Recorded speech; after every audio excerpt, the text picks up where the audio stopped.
টাকা, ডালার 20 টাকা। সারদামণি কোনটা মশাই, আপনার নাম কি? আশিস দাস। আপনি যে পুজো করেন কত বছর ধরে এই কালী মন্দিরে? এই ঠাকুরের কথা বলবো, প্রকাশের কথা বলবো। কালী মন্দিরে আপনার নাম কি? গুরুবাদা পান্না। কত বছর ধরে পুজো হয় মায়ের? মায়ের পুজো আর ধরুন 62 সাল থেকে পুজো হচ্ছে। আমি 97 সালে এসেছি। 1962 সাল থেকে। আর আপনি 97 সালে, আপনার পূর্বপুরুষ? পুরোপুরি 3 পুরুষ। 3 পুরুষ পুজো চলছে। আচ্ছা, দিবারাত্রি পুজো হয়? এবারে পুজো ঠিক আছে, এখানে দিবারাত্রি কালী পুজো হয় পূজায় বিশেষ পুজো হয়। আর এখানে কালী পুজো বিশেষ পুজো হয় কালী পুজো রাত্রের দিন। কালী পূজা রাত্রে। মায়ের আরাধনা সহ মায়ের পুরোহিত পুজো হচ্ছে। ঠাকুর নামে একটু মন্ত্র জপ করুন দেখি ঠাকুর মশাই।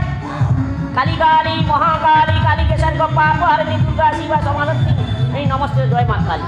নিরামিষ অন্নভোগ হয়। আচ্ছা, দিন হয় খিচুড়ি প্রসাদ হয়, নানাবিধ তরকারি সাদা। ঠিক আছে, ওকে স্যার।